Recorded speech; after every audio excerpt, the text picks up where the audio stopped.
Hello student, हम आज unit number 3 in nuclear physics की पढ़ेंगे।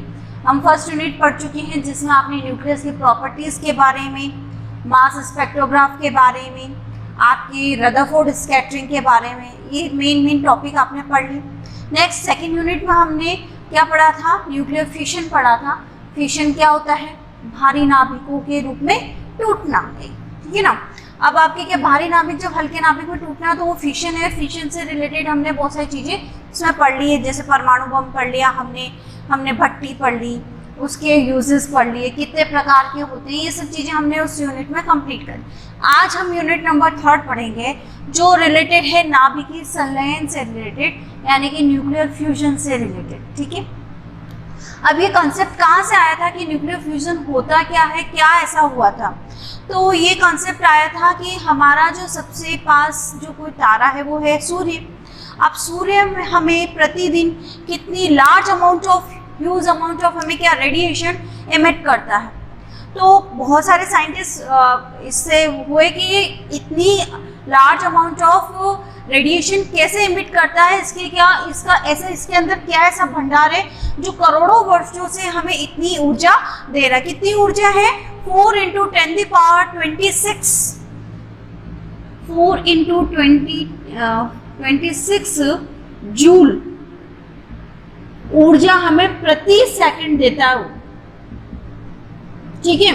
तो इतनी ऊर्जा हमें करोड़ों वर्ष से सन हमें दे रहा है। तो ऐसा क्या है उसके अंदर जो हमें इतनी ऊर्जा वो दे रहा और उसकी ऊर्जा खत्म ही नहीं हो रही? एक तो ये कारण बन गया। फिर किसी साइंटिस्ट ने ये लगाया कि हो सकता है कि सूर्य के अंदर जो ग्रेविटेशनल एनर्जी है उस वजह से हमें ये इतनी एनर्जी मिल रही है। लेकिन जब उसके बारे में भी स्टडी की गई तब ये देखा गया कि ग्रेविटेशनल एनर्जी की वजह से हमें इस तरह की रेडिएशन नहीं मिल सकती है।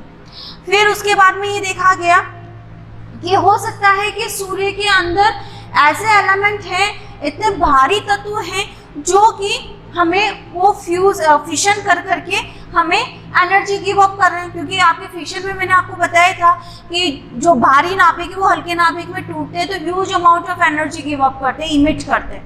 तो हो सकता है कि सूर्य के अंदर ऐसे एलिमेंट अवेलेबल हो जो कि क्या कर रहे हैं, फिशन करके और हमें एनर्जी दे रहे हैं। बट जब उसके बारे में भी स्टडी की गई तब हमें ये पता चला कि सूर्य में ऐसे कोई भी एलिमेंट नहीं है जो फिशन करे, यानी कि वहां पर कोई भी हैवी न्यूक्लियाई नहीं पाया जाता।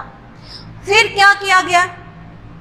फिर ये सोचा गया कि जब एक्सोथर्मिक रिएक्शंस देखी गई, जब ऊष्माक्षेपी जो आपकी अभिक्रियाएं देखी गई, उनका अध्ययन किया गया, तो उसमें हमें ये पता चला कि सूर्य के अंदर ऐसे एलिमेंट हैं जो कि फ्यूज होते हैं और फ्यूज होकर क्या करते हैं, large amount of heat give up करते हैं, इमिट करते हैं। तो ये देखा गया था किसमें, कि जब हमने ऊष्माक्षेपी अभिक्रियाओं का अध्ययन किया गया तो ये पता चला कि सूर्य में क्या होता है, अपार ऊर्जा का स्रोत वास्तव में क्या है, जो उसके हल्के हैवी लाइटर न्यूक्लियाई हैं वो आपस में फ्यूज होते हैं एंड हमें क्या बहुत सारी ह्यूज अमाउंट ऑफ एनर्जी देते हैं, ठीक है। और क्योंकि हमें ये भी पता है कि जो हमारा जो सूर्य है वो 90% हाइड्रोजन और हीलियम से ही बना है, तो ये हल्के न्यूक्लियाई हैं। तो ये हल्के न्यूक्लियाई ही क्या करते हैं, फ्यूज होके और हमें ये देते हैं। यानी कि आपका जो सूर्य है वो 90% किससे मिलके बना है, हाइड्रोजन एंड हीलियम, इन दोनों से ही मिलकर बना हुआ है। एंड 10% जो है वो और कोई मेटल्स हैं जिससे वो मिलकर बना हुआ है, ठीक है। तो हम ये कह सकते हैं कि 2 या 2 से अधिक हल्के नाभिक संलयन होने के बाद में हमें ह्यूज अमाउंट ऑफ एनर्जी देते हैं।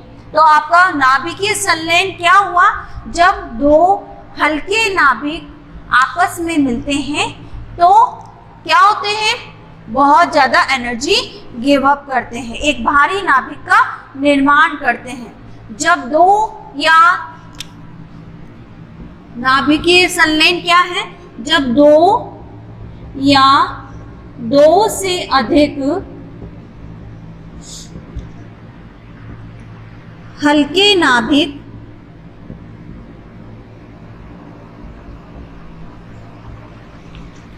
संलयित होकर या जुड़कर संलयित होकर हैवी न्यूक्लियाई यानी कि भारी नाभिक का निर्माण करते हैं।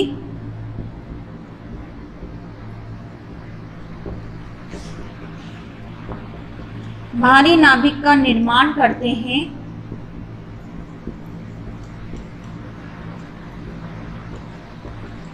तो उस प्रक्रिया को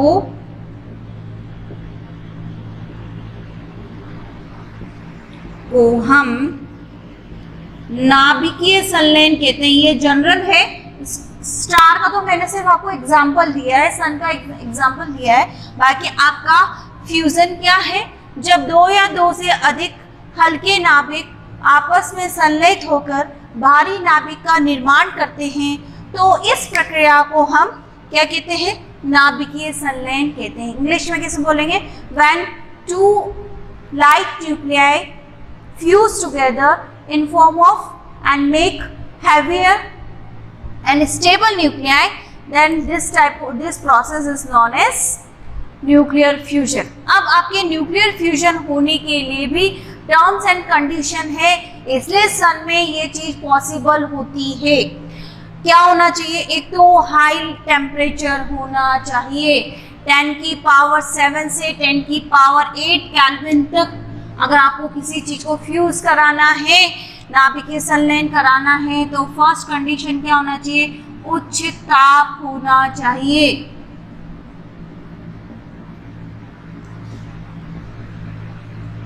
दैट मीन्स कितना, 10 की पावर 7 केल्विन टू 10 की पावर 8 केल्विन समथिंग आपका ताप होना चाहिए। नेक्स्ट, दाब उच्च होना चाहिए। नेक्स्ट, प्रेशर बहुत होना चाहिए, दाब उच्च होना चाहिए। कितना, 10 की पावर 6 एटमॉस्फेरिक प्रेशर होना चाहिए। और मेन इंपॉर्टेंट, ये सब और आपके पास में एलिमेंट ही अवेलेबल नहीं हो तो फिर क्या करोगे, तो जो एलिमेंट इसको करते हैं, जो लाइट न्यूक्लियाई है, उनकी डेंसिटी हाई होनी चाहिए। तो थर्ड क्या हो जाएगा, ऐसे हल्के नाभिकों की घनत्व अधिक होना चाहिए जो संलयित होते हैं, यानी कि डेंसिटी हाई होनी चाहिए। डेंसिटी हाई कौन से पार्टिकल की, लाइट न्यूक्लियाई की। ऐसे नाभिकों की घनत्व अधिक होना चाहिए जो कि संलयित होते हैं। तो हमारे नाभिकीय संलयन के लिए 3 टर्म्स एंड कंडीशन क्या है, आपका हाई टेम्परेचर होना चाहिए जो कि सन में ऑलरेडी होता है, क्योंकि जब आप उसको फ्यूज करते हैं तो उसमें टेम्परेचर हाई होता है। जब आप किसी दो लाइट न्यूक्लियाई को पास में लाते हैं तो उसको लाने के लिए 0.1 मेगा इलेक्ट्रॉन वोल्ट, यानी कि अगर आप कोई हाइड्रोजन और एक प्रोटॉन और प्रोटॉन को जब मिक्स करते हैं तो इनको पास में लाने के लिए कूलाम प्रतिकर्षण बल को पार करना पड़ेगा, ठीक है ना, तभी ये क्या होंगे, फ्यूज हो पाएंगे, तभी तो ये न्यूक्लियाई क्या होंगे, फ्यूज हो पाएंगे। तो कूलाम जो आपका रिपल्शन फोर्स है उसको आपको क्या करना पड़ेगा, पार करना पड़ेगा। तो उसके लिए आपकी एनर्जी कितनी होनी चाहिए, 0.1 मेगा इलेक्ट्रॉन वोल्ट होनी चाहिए। तब जाके आप क्या कर सकते हैं, किसी चीज को फ्यूज कर सकते हैं। और इसके लिए आपके क्या होना चाहिए,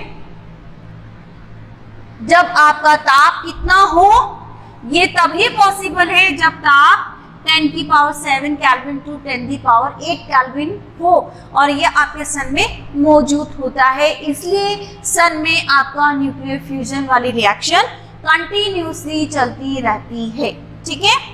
तो आगे आपको हर चीज समझ में कि आपका न्यूक्लियर फ्यूजन होता क्या है। तो आपके सूर्य में या तारों में ये जो रिएक्शन है कंटिन्यूसली स्पॉन्टेनियसली चलती रहती है। अब हम देखेंगे कि ये जो ये आपके नाभिकीय संलयन, तो ये स्मॉल जनरल फॉर्म में मैंने आपको बता दी। अब हम पढ़ेंगे तारकीय ऊर्जा क्या होती है, क्योंकि अब ये चीजें जो हो रही है वो सब स्टेलर में हो रही है, यानी कि आपके तारों में होती है। तो तारों में जो ऊर्जा है इसलिए उसको हम बोलते हैं तारकीय ऊर्जा। अब ये भी दो तरीके से होती है, एक तो होती है कार्बन नाइट्रोजन चक्र के द्वारा, एक होता है हाइड्रोजन चक्र के द्वारा। तो हम सबसे पहले पढ़ेंगे कार्बन नाइट्रोजन चक्र क्या होता है, उसमें कितनी एनर्जी उससे रिलीज होती है, एंड देन सेकेंड वाला हम हाइड्रोजन चक्र पढ़ेंगे। तो अब हमारा नेक्स्ट टॉपिक है स्टेलर एनर्जी, तारकीय ऊर्जा, स्टेलर एनर्जी। ठीक है, स्टेलर एनर्जी क्या है आपकी? इन 1939 में बेथे नामक एक वैज्ञानिक था जिसने इस एनर्जी के बारे में बताया कि जो सूरज और तारों में जो ऊर्जा पाई जाती है उसी को हम क्या बोलते हैं, तारकीय ऊर्जा बोलते हैं। ठीक है, कि सूर्य और तारों में पाई जाने वाली ऊर्जा को ही हम क्या बोलते हैं, तारकीय ऊर्जा। और ये किसने बताई? बेथे नामक वैज्ञानिक ने बताई थी। और ये भी बताया उसने कि सूरज और तारों में इस तरह की ऊर्जा का अपार भंडार पाया जाता है। ठीक है, और ये जो प्रक्रिया है ये आपके कंटिन्यूसली वहां पर लगातार ही चलती रहती है। तो सूर्य और तारों में जो पाई जाने वाली एनर्जी को तो हमने क्या बोलते हैं, स्टेलर एनर्जी बोलती। किसने बताया? बेथे ने बताया। अब ये सूर्य और तारों में जो ये प्रक्रिया जो लगातार चलती जा रही है वो दो चक्र में संपन्न होती है। ठीक है, तो पहला चक्र कौन सा है? कार्बन नाइट्रोजन चक्र। ठीक है, तो ये दो में होता है, एक तो होता है कार्बन नाइट्रोजन चक्र, एक हाइड्रोजन चक्र। तो सबसे पहले हम पढ़ेंगे कार्बन नाइट्रोजन चक्र। इसमें क्या होगा, आपको नाम से ही पता चल रहा है कि आपके जो एक कार्बन है वो क्या करेगा, एक हाइड्रोजन से या एक प्रोटॉन से मिलके नाइट्रोजन का निर्माण करेगा। तो क्या कर रहा है, सबसे पहले सी एक प्रोटॉन क्या बना रहा है, 7n नाइट्रोजन, और क्या कर रहा है, एक एनर्जी को गिव अप कर रहा है।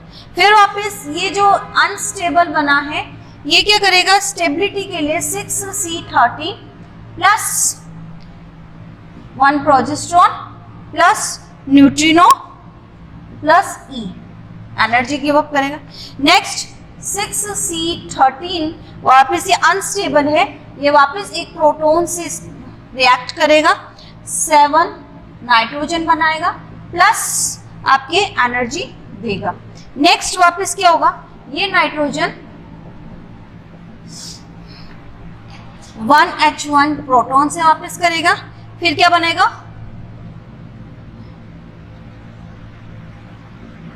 प्लस एनर्जी देगा वापस से।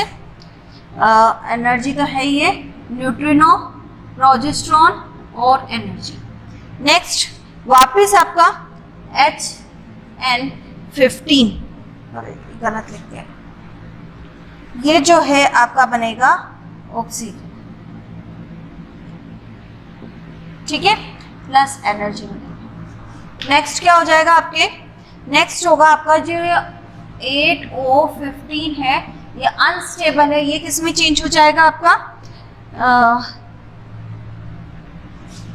7N15 1 न्यूट्रिनो एंटीनी, ये प्रोजेस्टेरोन न्यूट्रिनो प्लस एनर्जी देगा। तो आपका ये चक्र ऐसे चलता रहा। फिर ये 7N15 वापस एक प्रोटॉन से रिएक्ट करेगा और क्या बनाएगा, ये बनाएगा आपका 6C12 plus neutrino 2 helium 4 plus E। ठीक है, अब आप इसको पूरा कैलकुलेट करेंगे, 1 proton, second proton, third proton and fourth proton, 4 proton मिलके क्या बना रहा है, 4 1H1 मिलके आपका क्या बन रहा है, एक हीलियम का न्यूक्लियाई बन रहा है, सबसे मेन एक हीलियम। नेक्स्ट आपके 2 प्रोजेस्टेरोन, न्यूट्रिनो और एनर्जी। ठीक है, क्या क्या बन गया इसमें आपके, इससे हम क्या कह सकते हैं, इस प्रकार हम कह सकते हैं कि कि 4 प्रोटॉन मिलके एक हीलियम के नाभिक का निर्माण करते हैं। 2 प्रोजेस्ट्रॉन, एंटी न्यूट्रिनो और एनर्जी गिव अप करते हैं। तो इसमें कितनी एनर्जी इमिट होती है? 24.68 मेगा इलेक्ट्रॉन वोल्ट। ये एनर्जी कितनी होती है? 24.68 मेगा इलेक्ट्रॉन वोल्ट होती है। इतनी एनर्जी इस रिएक्शन में बाहर निकलती है। आ गई आपको बात समझ में? तथा 2 न्यूट्रिनो के मध्य अन्योन क्रिया होने से, अब आपके ये 2 न्यूट्रिनो क्या है? ये जो प्रोजेस्ट्रॉन है, ये जो 2 न्यूट्रिनो, इनके मध्य, इलेक्ट्रॉनों के मध्य जो आपका अन्योन क्रिया होगी, इनहैलिनेशन होगा, उससे आपकी 2.04 मेगा इलेक्ट्रॉन वोल्ट एनर्जी और रिलीज होती इनके बीच में अन्योन क्रिया होने से। तो कितनी हो जाएगी? 26.72 मेगा इलेक्ट्रॉन वोल्ट एनर्जी क्या होती है? रिलीज होती है इसके अंदर। आ गई आपको बात समझ में कि